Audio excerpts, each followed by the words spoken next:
ഒരു കാര്യം ചോദിക്കട്ടെ, ഹിറ്റ്ലറിനെ തട്ടിയത് താനല്ലടോ? സത്യം പറ. സോവിയറ്റ് പട്ടാളക്കാർ ബെർലിൻ പിടിച്ചെടുത്തിരുന്നു. ജർമ്മൻ പാർലമെന്റിന് മുകളിൽ സോവിയറ്റ് പതാക ഉയർന്നു.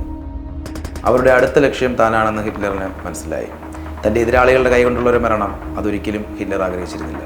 തൻ്റെ ജീവിതത്തിലെ അവസാന തീരുമാനം ഉറച്ച മനസ്സോടെ എടുത്ത് ഹിറ്റ്ലർ ആ ഇരുണ്ട ബങ്കറിനുള്ളിലേക്ക് നടന്നു.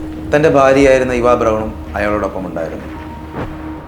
സോവിയറ്റ് പട്ടാളക്കാരുടെ വെടിവെച്ചുകളും ബൂട്ടുകളുടെ ഗർജനവും ആ ബങ്കറിൻ്റെ ചുമരുകളിൽ തൊട്ടൊഴുകി. ഇനിയൊരു നിമിഷം പോലും പാഴാക്കാനില്ല, ഹിറ്റ്ലർ വിചാരിച്ചു. സയനൈഡിൻ്റെ ഗുളികകൾ വൈനിൽ കലർത്തി ഇവയ്ക്ക് കൈമാറി. വിലാപമില്ലാതെ കണ്ണീരില്ലാതെ അവൾ മരണത്തെ ഏറ്റുവാങ്ങി. ഇവയുടെ മരണം കണ്ടുവന്നതിന് ശേഷം ഹിറ്റ്ലർ തൻ്റെ കയ്യിലുണ്ടായിരുന്ന തോക്ക് സ്വന്തം തലയ്ക്ക് നേരെ ചൂണ്ടി. അന്ന് ഹിറ്റ്ലർ എന്ന അധ്യായം അവിടെ അവസാനിച്ചു.